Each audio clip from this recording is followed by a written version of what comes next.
Hi, I'm John Marshall, Shared Services Leadership Coalition, and delighted to welcome you to one of a series of conversations we'll be having over the next several months, talking about the origins of the eGov Act.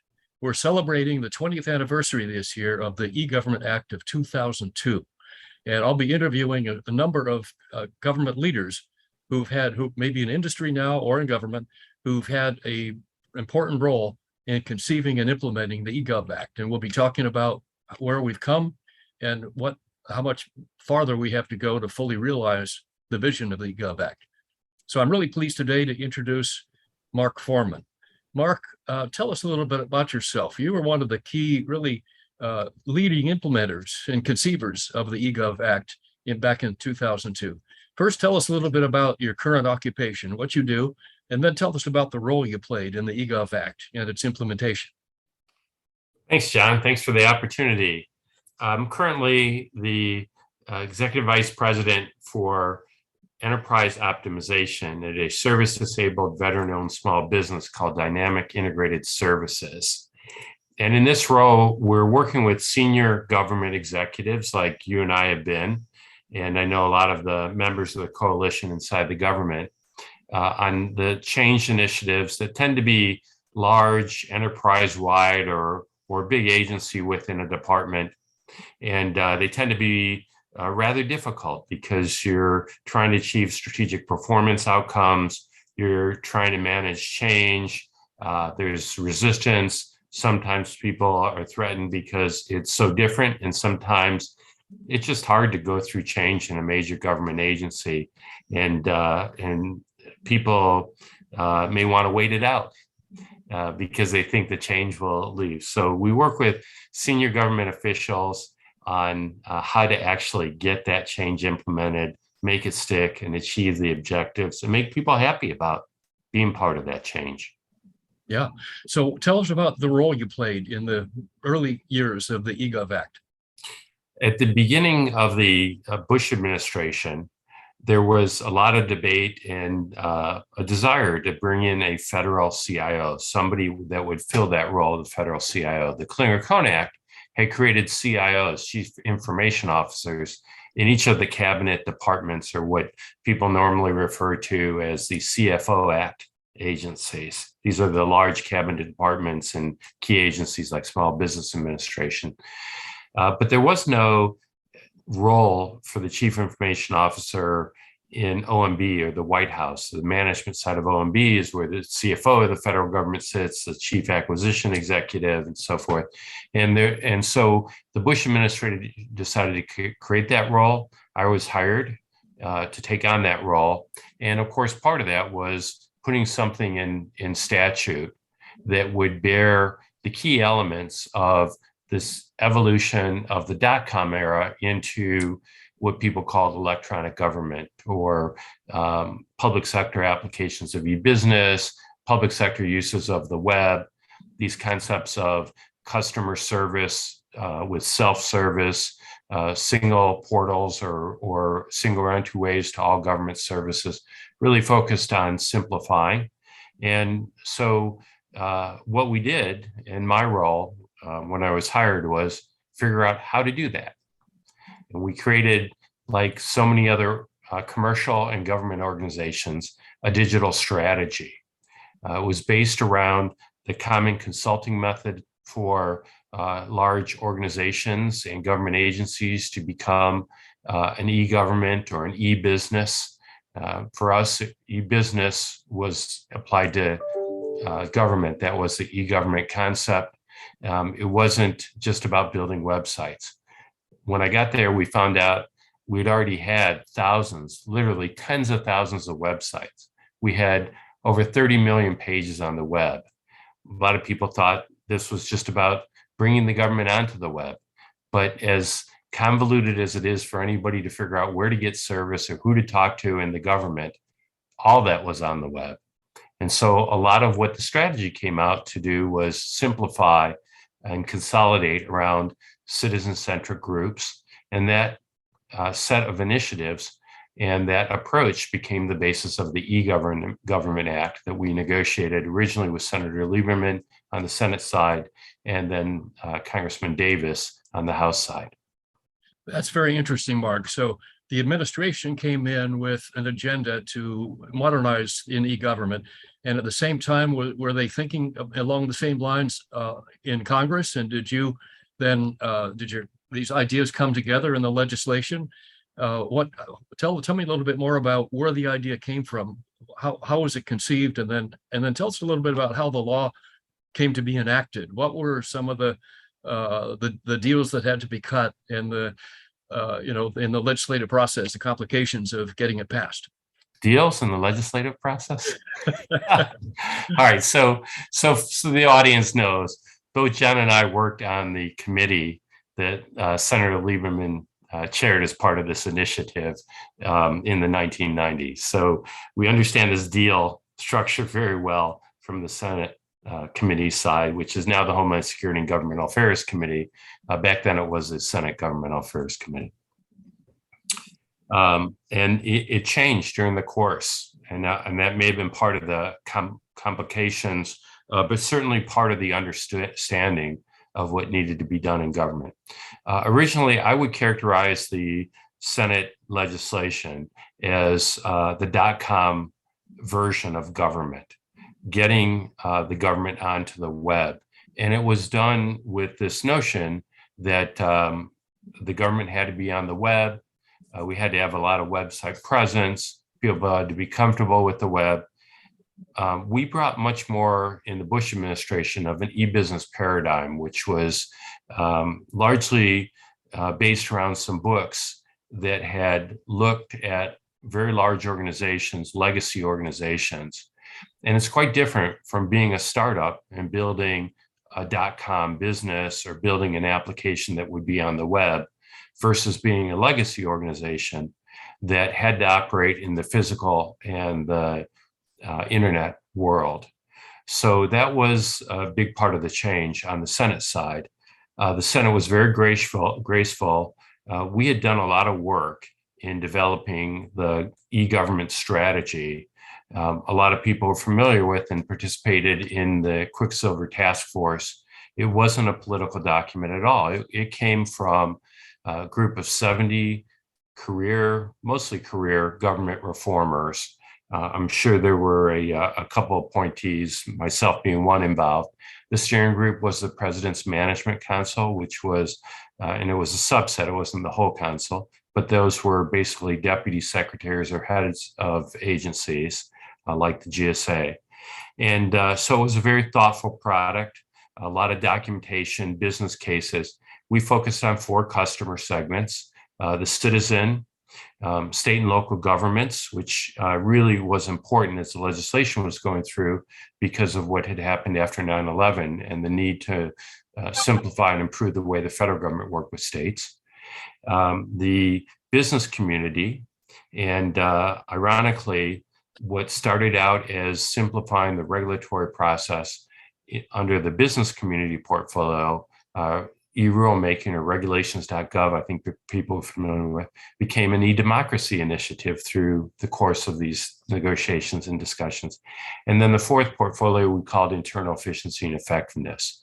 And those were the back office, or what now people would call mission support initiatives of basically e-business capabilities a lot of companies were using to streamline and improve their internal efficiency. So the Senate was very agreeable and modified the legislation.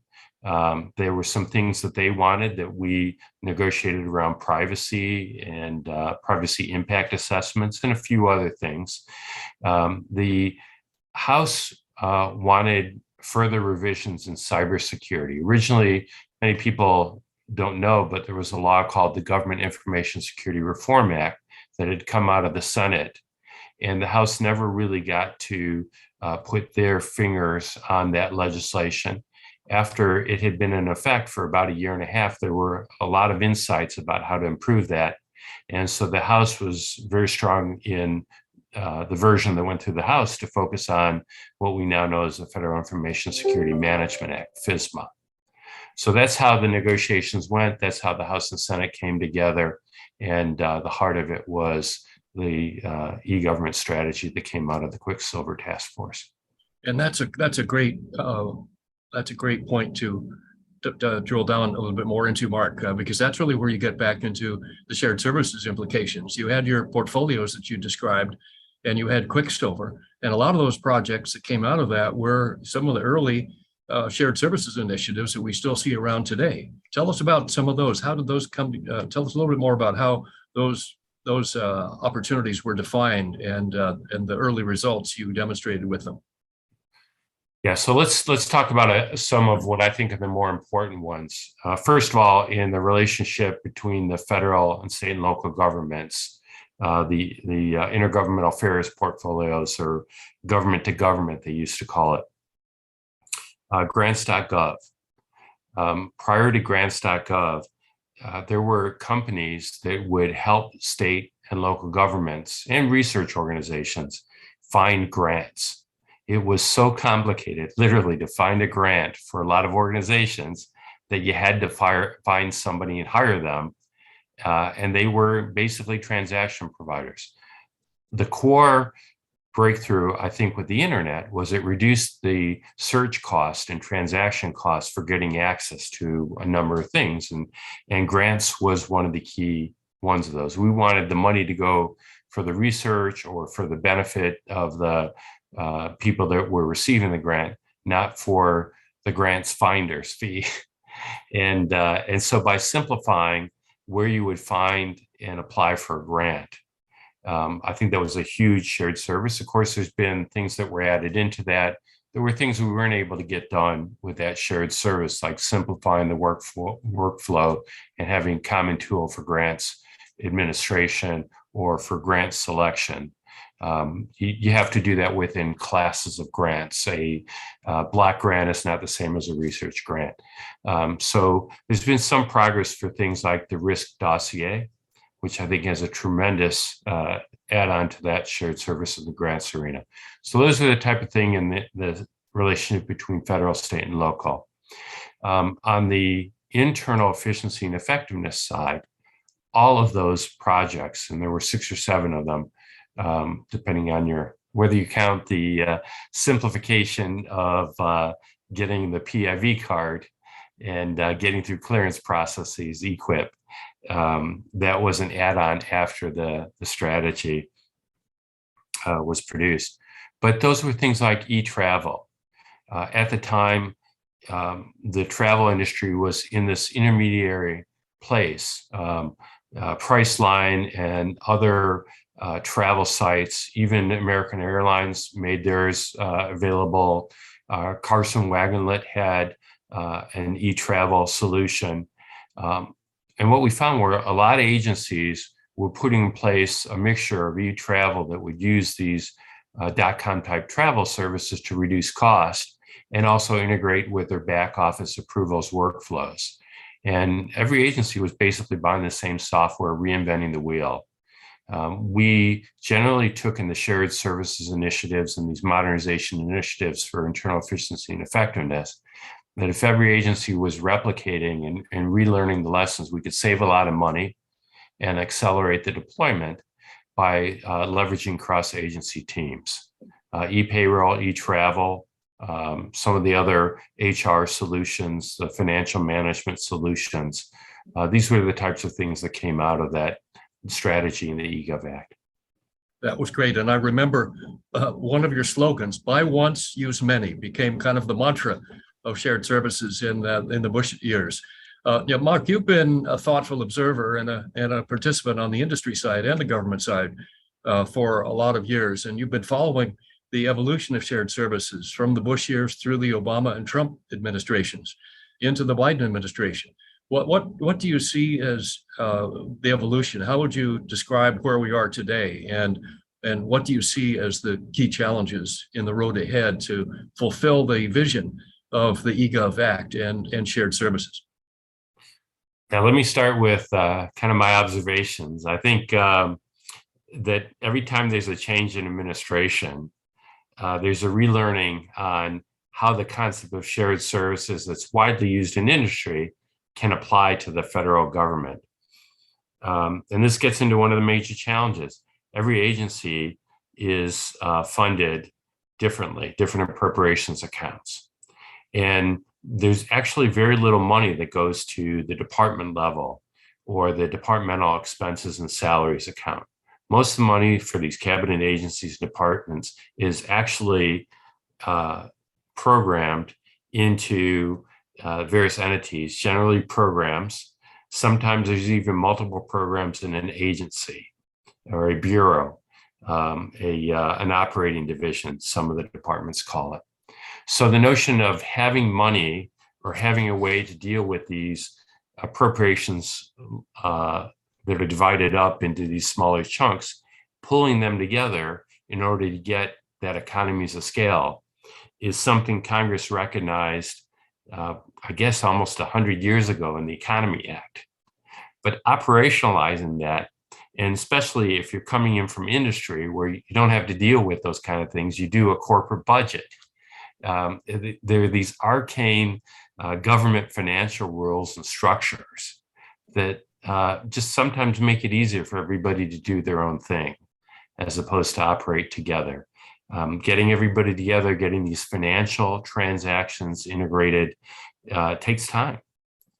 And I like what I think it was Suzette Kent said in the Trump administration. You got to be in this with the long haul view, a 10-year view to take advantage of the shared service. There's no question that there are economies of scale in these common processes. But it takes a long haul view. And the biggest challenge is, no question, the budgeting process. Yeah. And the change management, of course, is a tough one, which you alluded to before.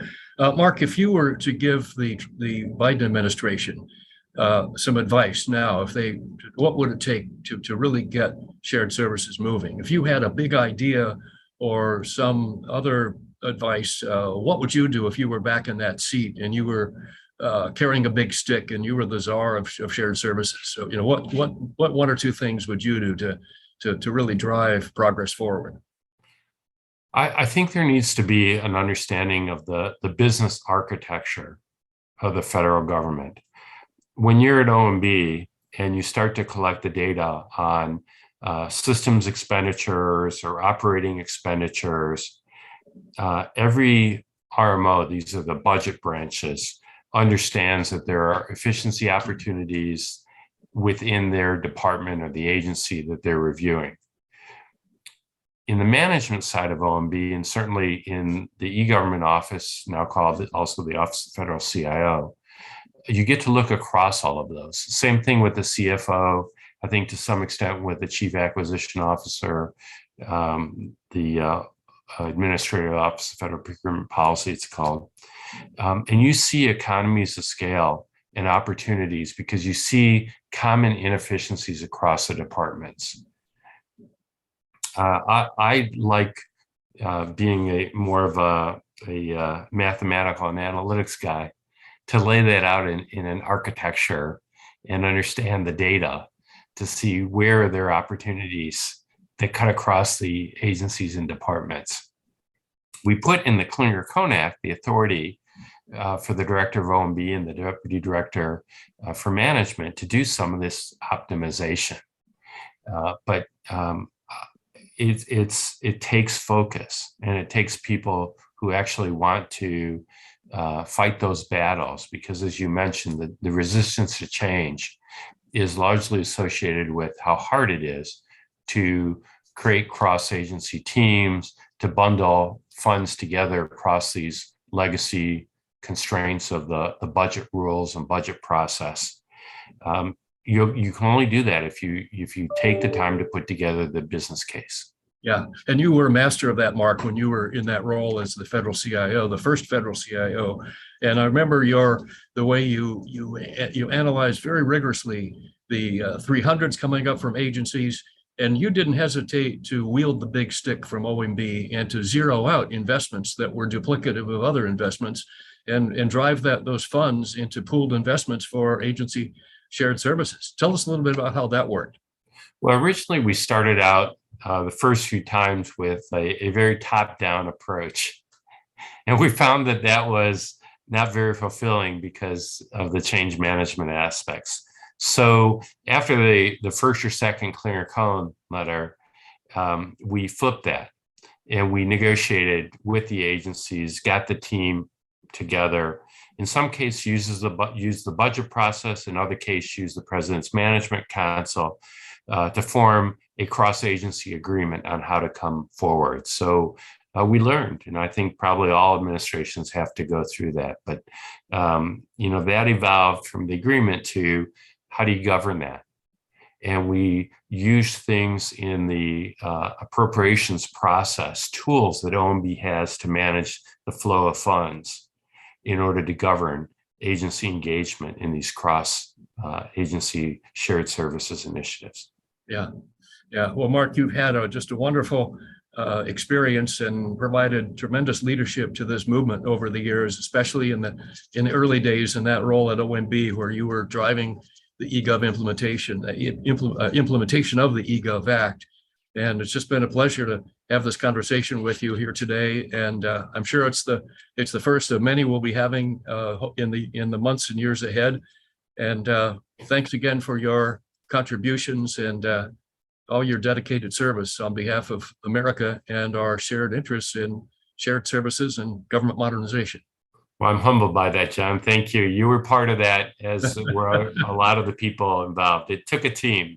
Maybe I had some ideas and maybe I knew some buttons to push to get people engaged, but it was truly a team effort and needs to be going forward. It always is, and it always must remain. So, Mark, thank you again for being with us today.